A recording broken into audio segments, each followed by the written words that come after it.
나오셔서 같이 예배드리시는 우리 성도님들 주님의 이름으로 환영하고 축복합니다.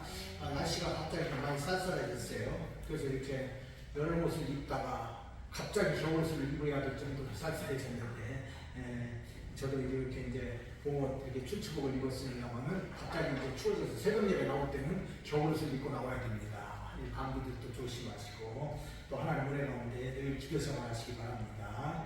사람이 세상에 태어나서 한평생을 살면서 어떤 모습으로 사느냐 참으로 중요합니다. 또 사람이 어떤 모습으로 늙어가느냐 이것도 중요하고 또 어떻게 살다가 어떻게 죽느냐 이것도 중요하죠. 참으로 중요합니다. 그런데 정말 우리가 예수 믿고 살면서 모든 날들이 중요하지만 오늘이 중요합니다. 지나간 날들은 그렇게 중요하지 않습니다. 물론 이제 중요하긴 하지만 지나간 날보다는 오늘이 더 중요한 것이죠. 내가 옛날에 어쨌다 그런 이야기는 의미가 없는 것이죠. 오늘을 잘 살면 됩니다. 그리고 내일부터 있는 날은 하나님의 날이고 우리의 날은 아닙니다. 하나님이 주시는 대로 우리는 하루하루 그저 최선을 다해서 사는 것, 이것이 참으로 중요합니다. 그러게 우리는 기왕이면은 의미 있는 인생을 살아야 되지요. 그러나 자기 마음대로 살고 자기를 위한 삶을 산다고 살았는데 그 인생이 잘못된 인생이라면 이 사람은 참으로 불행한 인생이다, 이렇게 이야기할 수 있을 것입니다. 제가 아주 오래전에 이제 아야의 딸 리스바의 이야기를 한번 그 주제를 가지고 하나님 말씀을 전한 적이 있습니다. 리스바가 누구냐? 사울의 첩이었죠. 사울의 첩이었습니다. 그래서 사울에게서 두 아들을 낳았습니다. 사울이 있는 동안에는 참으로 사랑도 많이 받고 잘 살았을 것입니다. 그러나 사울이 죽고 나니까 첩이 대우받을 리가 없지요. 그렇게 대단한 뭐도 아닙니다. 그런데 이제 사울이 죽고 그 아들 이스보셋이라고 하는 사람이 저 강 건너 마하나임으로 가서 거기서 자기 왕국을 조그맣게 차리고 왕이 됩니다.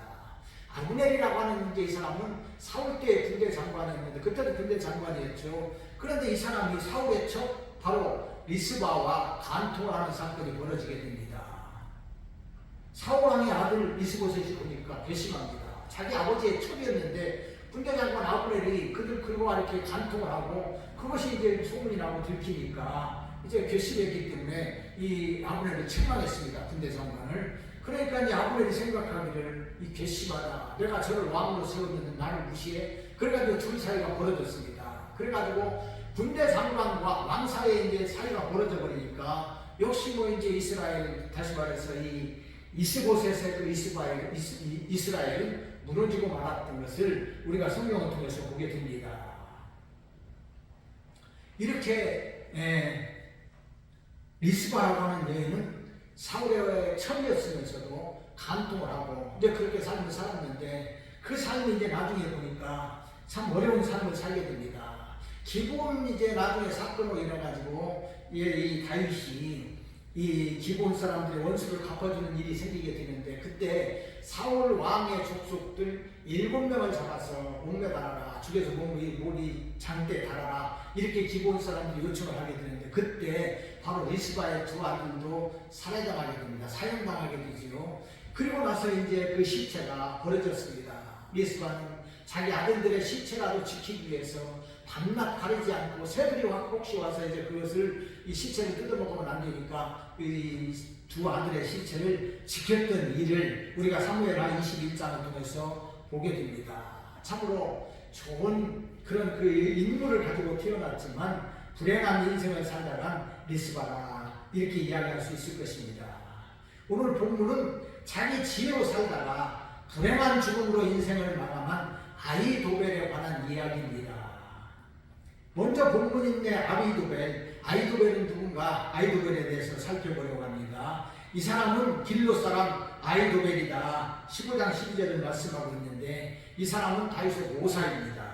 사무엘하 16장 23절에 보니까 그때 아히도벨이 베푼 계략은 사람이 하나님께 물어서 받은 말씀과 같은 것이라 아히도벨의 모든 계략은 다윗에게나 압살롬에게나 그와 같이 여겨졌더라. 아멘. 아히도벨에 대해서 나옵니다. 이 사람은 누구냐? 대단한 모략가이고 계략가입니다. 다윗에게도 모사가 되었고 나중에는 압살롬에게도 그가 모사가 되었는데 그가 얼마나 지혜로운지 그의 계략은 하나님께 물어서 받은 말씀과 같은 것이다, 이렇게 이야기하는 것을 보게 됩니다. 대단하게 인간적인 지혜를 가진 사람입니다. 그러기에 그를 이제 다윗이 모사로 삼았던 것입니다. 이 사람 아이도벨은 다윗과도 가까운 사람이지요. 다윗이 우리아의 아내 밧세바와 동침한 후에 그녀를 자기 아내로 삼게 되는데, 성경은 밧세바를 가리켜서 엘리야의 딸이다 이렇게 이야기합니다. 사무엘하 11장 3절에 보니까 다윗 사람을 보내 그 여인을 알아보게 하였더니 그가 아뢰되 그는 엘리야의 딸이요 햇사람 우리아의 아내 밧세바가 아니니까. 아멘. 밧세바가 누구냐? 엘리야의 딸이다 이렇게 이야기하고 있습니다. 엘리야의 딸인데 이 엘리야는 누구냐? 바로 오늘 본문에서 주인공으로 등장하는 아히도벨의 아들입니다. 사무엘하 23장 34절에 보니까 마아가 사람 손자 아스베의 아들 엘리벨렉과 길롯 사람 아히도벨의 아들 엘리야. 길롯 사람 바로 아히도벨이 길롯 사람이지요. 길롯 사람 아히도벨의 아들이 엘리야입니다. 그리고 엘리야의 딸이 밧세바다 이렇게 이야기를 하고 있죠. 밧세바는 바로 이 사람 아히도벨의 손녀였다는 것을 성경은 우리들에게 말씀해 주고 있습니다. 특별히 이제 이 아히도벨의 아들 엘리야는 다윗 용사 중에 한 명이죠. 다윗을 위해서 충성을 다한 사람이기도 합니다. 그의 딸이 밧세바이고 이 아히도벨의 이 손녀가 바로 밧세바라는 것을 알 수가 있습니다. 그러기에 아히도벨은 다윗 집안과는 가까운 사람이다 이런 것을 우리가 볼 수가 있습니다. 오늘 본문의 내용은 다윗의 아들 압살롬이 반역을 했을 때 이야기입니다. 이 압살롬은 자기 아버지를 대신해서 왕이 되고 아버지를 죽이려고 하는 반역을 꾸몄는데 바로 그때 이야기가 오늘 본문의 이야기입니다. 사실 압살롬은 자기 아버지를 이렇게 죽이고 반역하기 위해서 4년 동안 철저하게 준비했습니다. 그러나 다윗은 그 아들이 자기 아들이니까 그냥 자기 아들이 좀 이렇게 좀 잘하는가 보다 그냥 모아두었어요. 그리고 이제 4년이 지나고 나니까 그가 이제 때가 되니까 다윗이 왕이 되었던 곳이 바로 헤브론에서 반역을 해가지고 사람들을 모아서 왕이 되었습니다. 스스로 왕이 된 것이죠. 그리고 이제 압살롬이 헤브론에서 왕이 되었다 선포합니다. 그리고 난 다음에 이제 자기 아버지의 일들도 보고 왕자로서 자랐기 때문에 왕국이 어떻게 세워져야 될 것인가를 잘 살폈을 거 아닙니까? 4년 동안 준비했으니까 얼마나 철저히 준비했겠습니까?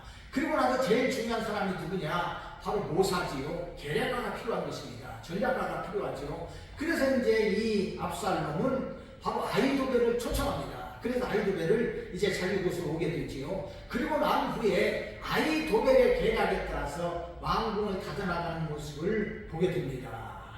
오늘 아히도벨의 일을 보면서 우리도 이 인생의 교훈을 받도록 하겠습니다. 첫째로 초청입니다. 사람은 누구의 초청을 받느냐 정말로 중요합니다. 사무엘하 15장 12절의 말씀에 보니까 15장 12절 제사 드릴 때에 압살롬이 사람을 보내 다윗의 모사 길롯 사람 아히도벨을 그의 성읍 길로에서 청하여 온지라. 반역한 일이 커가매 압살롬에게로 돌아오는 백성이 많아지니라.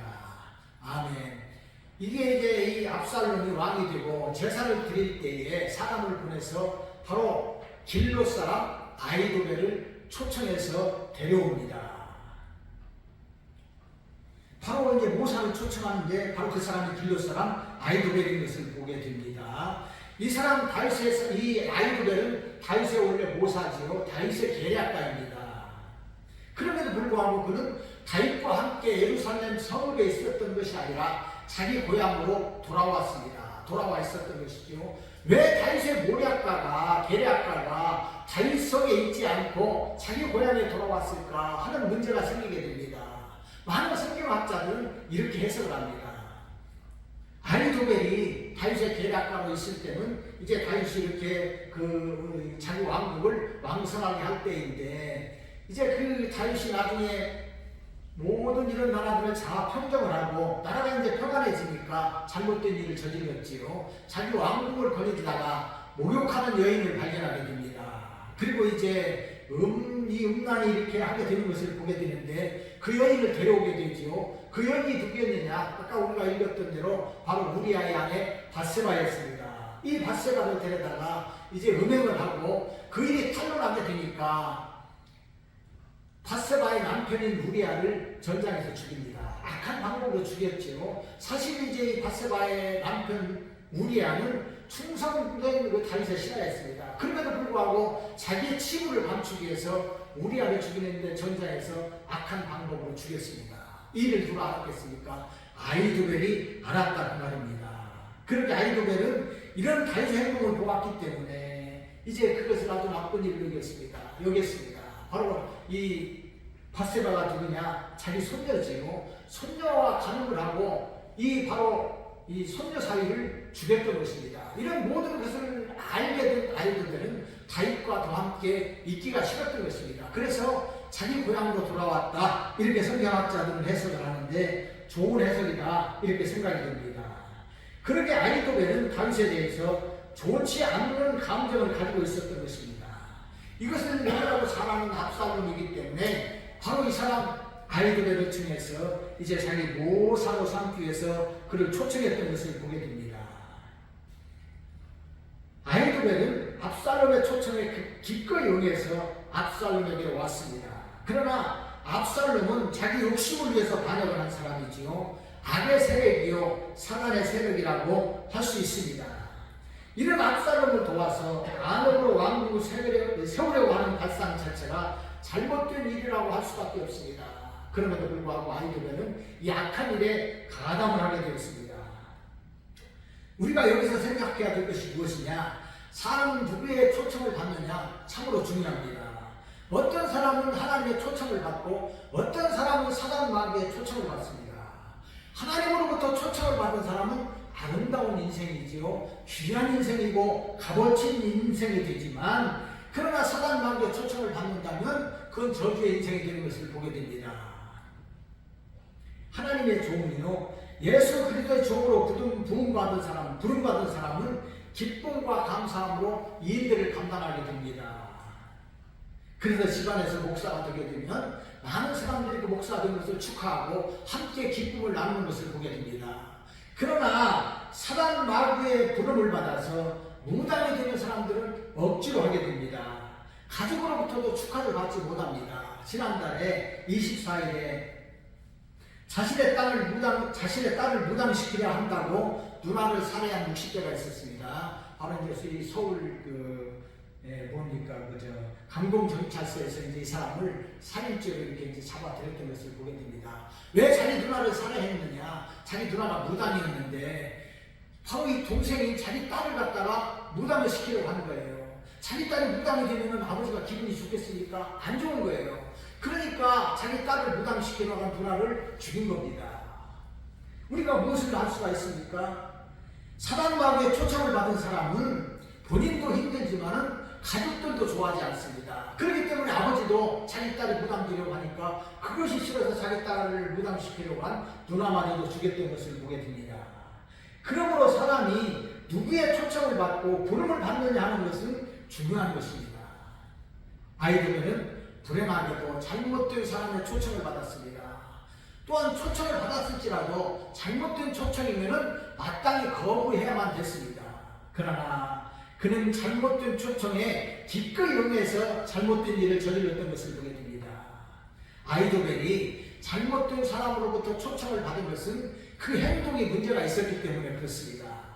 다윗은 바세바와 간음을 하고 그것이 잘못된 일이기 때문에 하나님 앞에 철저하게 회개를 했습니다.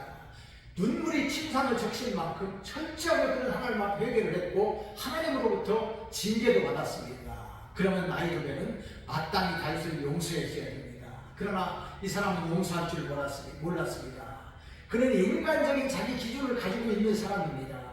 자기 정의에 빠진 사람이라 이렇게 우리가 볼 수가 있습니다. 사람이 자기의 정의에 빠지고 인간적인 생각에 빠지면은 그런 사람이 되는 것이지요. 이런 사람은 육신적인 사람이고 세상적인 일에 관심을 가지고 사는 사람입니다. 영적인 일에나 하나님의 뜻에는 관심이 없는 사람이지요. 그저 세상적인 일에만 관심이 있기 때문에 출세지향적이고 자기 명예를 중요하게 여기는 사람입니다. 그러기에 기도하고 하나님을 의지하기보다는 자기 지식과 지혜를 의지했던 것을 보게 됩니다. 이런 사람의 대표는 역시 이스라엘의 초대왕 사울이다, 이렇게 이야기할 수가 있습니다. 이 사울도 하나님의 은혜로 왕이 되었습니다. 그러면 하나님의 뜻에 따라서 하나님의 뜻대로 자기 왕으로 통치해야 되는데 그도 교만했지요. 인간적인 자기 정의가 있었고 인간적인 명예욕이 있었습니다. 그러다 보니까 하나님의 뜻을 무시하고 자기 마음대로 이스라엘을 통치해서 하나님 앞에 버림받고 이제 마지막으로 그가 블레셋과의 전투에서 그도 죽고 자기 아들들도 같이 죽임을 당했던 것을 보게 됩니다. 그러나 다윗은 하나님의 초청을 받은 사람으로 영적인 일, 하나님의 일에 관심을 가지고 살았던 사람입니다. 오늘 이렇게 압살롬이 반역을 일으켰을 때도 그는 자기의 안위와 자기의 목숨보다는 하나님의 뜻을 먼저 생각했습니다.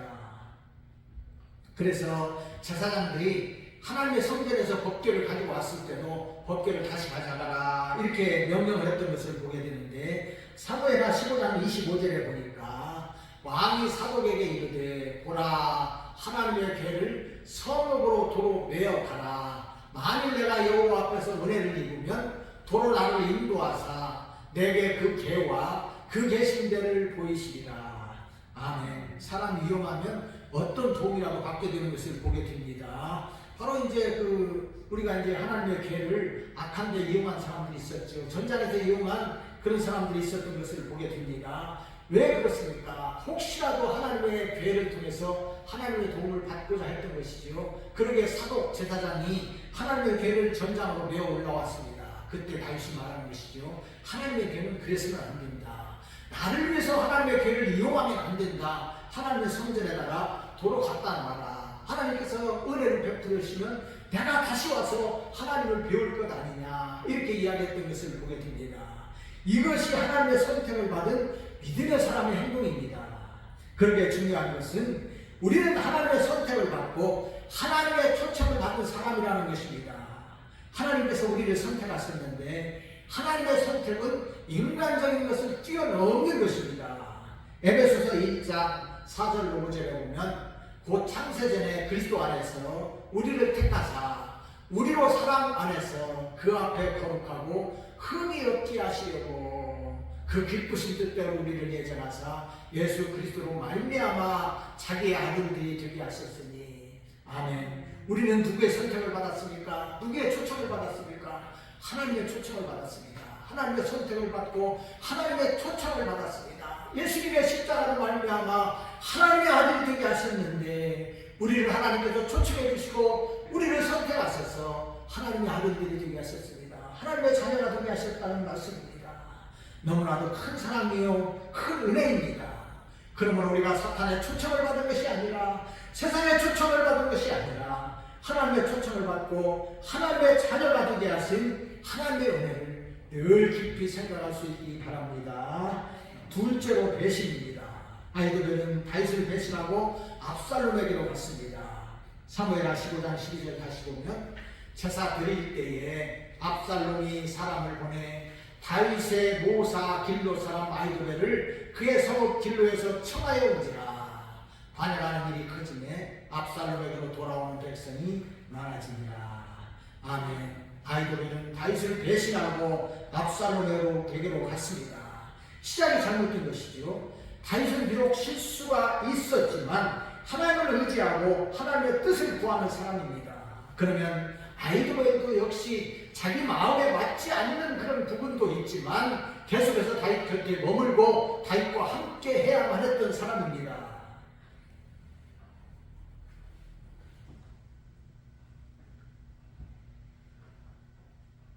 그러나 아이도벨은 자기 생각이 있었고 자기 정의가 있는 사람이기 때문에 다윗의 잘못된 일로 인해서 그 마음속에 불만이 있었고 그 또 다윗을 불신했던 사람입니다.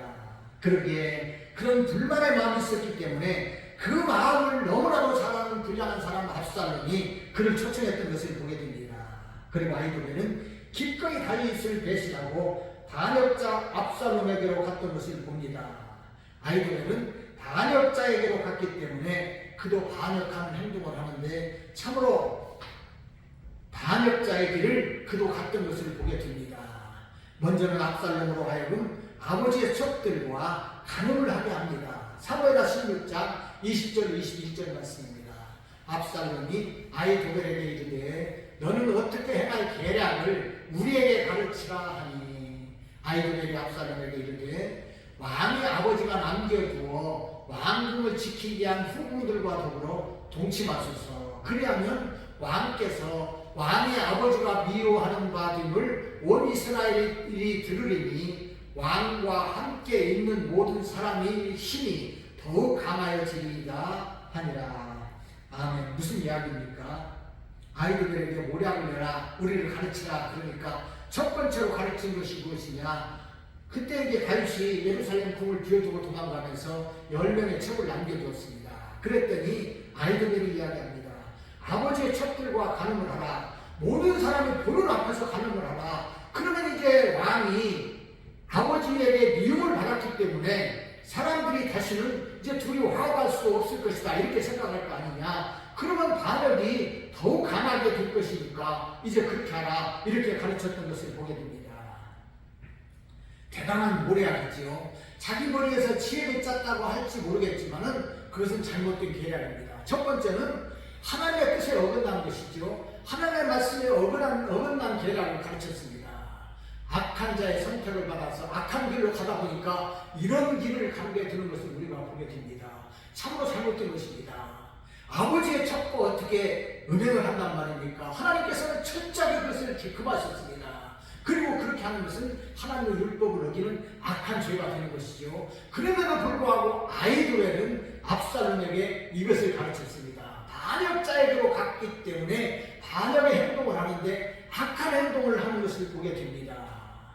사람이 하나님을 떠나서 인간적인 생각을 가지면 이렇게 됩니다. 그리고 그대가 계략을 베푼 것은 이제 다음으로는 다윗을 죽이라, 완전히 죽여라, 그런 계략인데 사무엘하 11장 1절 3절 보겠습니다. 아히도벨이 또 압살롬에게 이르되 이제 내가 사람 12,000명을 택하게 하소서. 오늘 밤에 내가 일어나서 다윗의 뒤를 추적하여 그가 원하고 힘이 빠졌을 때에 기습하여 그를 무섭게 하면 그와 함께 있는 모든 백성이 도망하리니 내가 다윗 왕만 쳐 죽이고 모든 백성이 당신께 돌아오게 하리니 모든 사람이 돌아오기는 왕이 찾는 이 사람에게 달렸습니다. 그러면 모든 백성이 평안하리이다 하니. 아멘. 아히도벨이 이제 다윗을 떠나서 그의 아들 반역한 압살롬에게로 갔습니다. 악한 마음을 그의 마음에 갖다 보니까 행동하는 그 자체가 악한 것이죠. 자기가 이스라엘 백성들 군사 12,000명을 거느리고 쫓아가서 다윗을 죽여버리고 이제 백성들에게 자유를 주겠다, 이렇게 이야기하는 장면을 보게 됩니다. 완전히 다윗을 죽여서 없애려고 하는 것을 보게 됩니다. 사람이 쓸데없는 자기 정의에 빠지면 이런 상태가 되게 됩니다. 바울도 예수를 만나기 전에 이런 행동을 했습니다. 예수 믿는 사람들을 죽이는 것이 자기 유대교를 위해서 옳은 일인 줄도 알았습니다. 사람이 죽이는 것이 옳은 일입니까? 살인이죠. 하나님이 금하신 행동입니다. 그럼에도 불구하고 자기 정의에 빠지니까 이런 악한 행동을 했던 것을 보게 됩니다. 아히도벨이 그런 사람이 되었다, 그 말입니다. 그는 bat세바의 할아버지지요. 솔로몬의 외증조부가 되는 사람입니다. 그런데 배신을 하다 보니까 이런 이성이 마비되어서 악한 사람이 되었던 것을 보게 됩니다. 그렇습니다. 하나님이 주신 믿음의 자리를 떠나면 악한 사람이 되고 더 악한 일을 하는 것을 보게 됩니다. 교회 안에 있던 사람들이 하나님을 떠나서 세상으로 갔고 그런 악에 빠지면은 보통 사람보다 더 악인이 되는 것인데 아히도벨이 그런 사람이 되었다, 그 말입니다. 그러게 우리는 배신하면 안 되고 하나님을 떠나면 안 됩니다. 하나님을 떠나면 악한 자가 되기 때문에 그렇습니다. 가룟 유다는 예수님의 제자였습니다. 그러나 그가 예수님을 배신했을 때에 예수님을 은삼십에 팔아버리고 예수님을 죽이는 데 앞장섰던 것을 보게 됩니다. 하나님을 떠나게 되면, 예수님을 떠나게 되면 이런 악한 자가 된다는 그런 말씀입니다.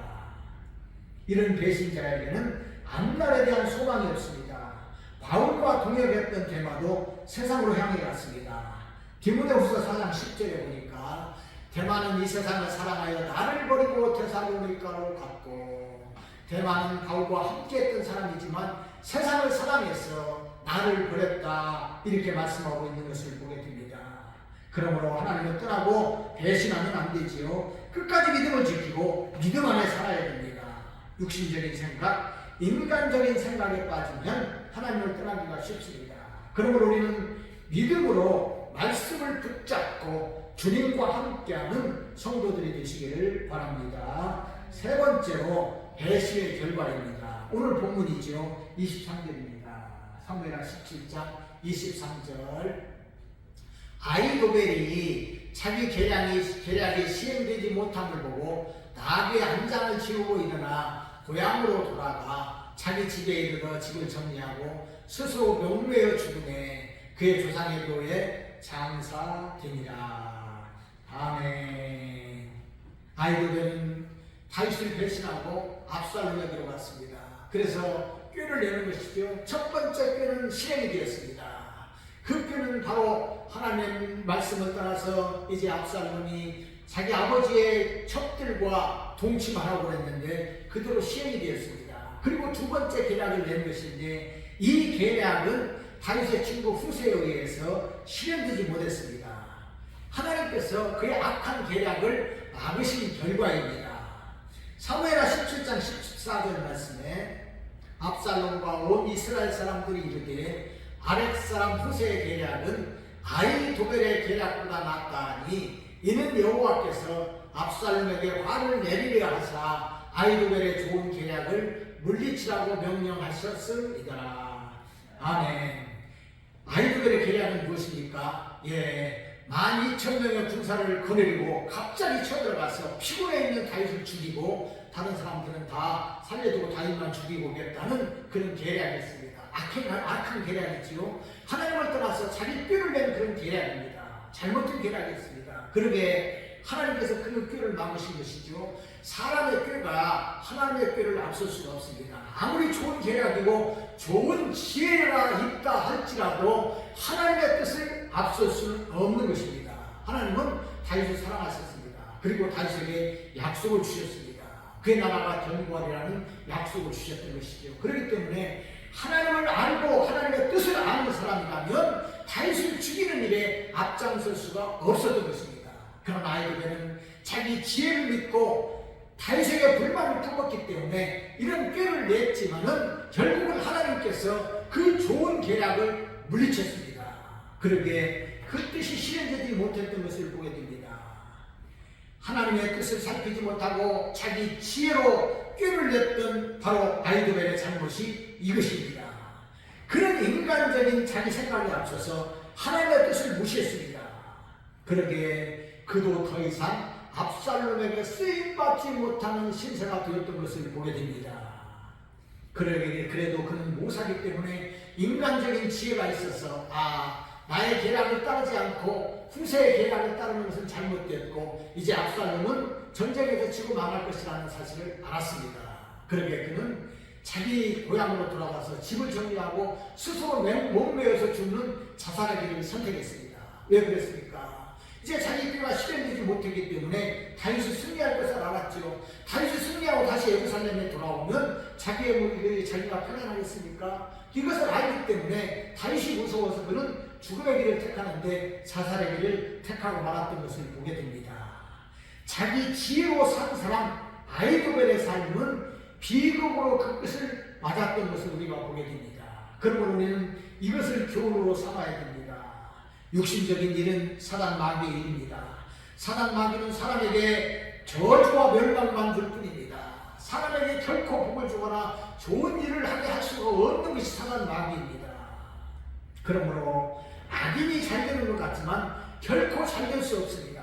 잠시만 잘 되어 보일 뿐이지요. 시편 37편 35절 36절 너무나도 잘 아는 말씀인데 내가 악인의 큰 세력을 본즉 그 본래의 땅에 서 있는 나뭇잎이 무성함과 같으나 내가 지나갈 때에 그는 없어졌나니 내가 찾아도 발견하지 못하였도다. 아멘. 악인들은 잘 되는 것 같습니다. 잎이 무성한 나무와 같습니다.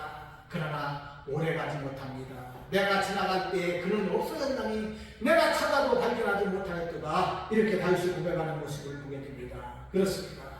악인은 결코 잘 되지 못합니다. 잠시 알리는 것 같지만 그것은 일시적인 것입니다. 그러나 하나님을 믿고 하나님을 경외하는 자에게는 하나님의 복이 있습니다. 시편 37편 28절 29절을 함께 읽어보겠습니다. 시작. 여호와께서 정의를 사랑하시고 그의 성도를 버리지 아니하시리로다. 그는 영원히 보호를 받으나 악인의 자손은 끊어지리로다. 의인의 땅을 차지하며 거기서 영원히 살리로다. 아멘. 여호와께서 그 정의를 사랑하시고 그의 성도들을 버리지 않는데 그들은 영원히 보호를 받는다. 하나님의 은혜가 있다. 이렇게 말씀하고 있는 것을 보게 됩니다. 그러게 의인이 땅을 차지합니다. 거기서 영원히 산다고 말씀하고 있습니다. 하나님 나라를 차지하는 것이죠. 하나님의 땅에서 영원히 삽니다. 이 땅에서도 하나님을 섬기고 온유한 삶을 사는 사람들에게 하나님의 은혜가 있습니다. 하나님의 축복이 임하는 것입니다. 예수님을 믿고 구원받은 사람은 하나님의 사랑을 받은 사람입니다. 죄를 용서받은 의인입니다. 의인에게는 구원이 있고 영원한 천국의 삶이 있고 하나님의 복도 있습니다. 그러므로 하나님의 자녀는 복의 근원이 됩니다. 예수 믿는 우리를 통해서 내가 살고 가족을 살리고 친척을 살립니다. 그리고 국가를 살리는 것입니다. 예수 믿는 의인들을 통해서 하나님께서 역사하시기 때문에 그렇습니다. 그러므로 예수 믿는 사람들에게 영원한 저주가 있을 수가 없습니다.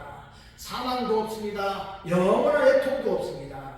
주님이 우리를 위해서 대신 저주를 받으셨기 때문입니다. 갈라디아서 3장 13절에 보니까 그리스도께서 우리를 위하여 저주받은 바 되사 율법의 저주에서 우리를 속량하셨으니 기록된 바 나무에 달린 자마다 저주 아래 있는 자라 하였습니다. 아멘. 예수님께서 우리를 대신해서 저주를 받으셨습니다. 십자가에서 죽으신 것은 저주를 받으신 것입니다. 우리가 받을 저주, 지옥 형벌을 대신해서 예수님께서 죽으심으로 이제 우리는 저주받지 않게 하셨습니다. 저주의 삶, 사단 마귀의 삶, 죄악의 삶에서 우리를 속량하셨습니다. 그러게 성도에게는 다시는 저주가 없습니다. 우리 주님이 대신 저주를 받으셨기 때문에 그렇습니다. 그러므로 우리는 이 은혜를 생각하면서 살아가야 됩니다. 늘 우리 주님의 십자가 은혜를 생각하면서 감사하고 기쁨의 삶을 살면서 하나님께 영광 올려드리는 우리들이 되시기를 바랍니다. 말씀을 냈습니다.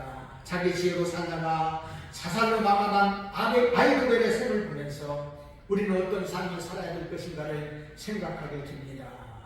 우리는 하나님의 사랑을 받고 선택받은 하나님의 자녀입니다. 그러므로 우리는 믿음의 삶을 살고 주님과 동행하는 삶을 살아야 됩니다. 인간적인 생각, 육신적인 것들은 다 내려놓고 하나님의 뜻이 무엇인가를 살피는 그런 삶을 살아야 되는 것입니다. 하나님을 배신해서도 안 됩니다. 불평해서도 안 됩니다. 더더구나 하나님을 떠나서는 안 되는 것이지요. 그러니까 우리는 주어진 환경에 감사하고 오직 하나님의 영광을 위해서 사는 우리 모두가 되시기를 바랍니다. 하나님 은혜와 축복이 우리 모두와 함께 하시기를 주님의 이름으로 축원드립니다. 아멘.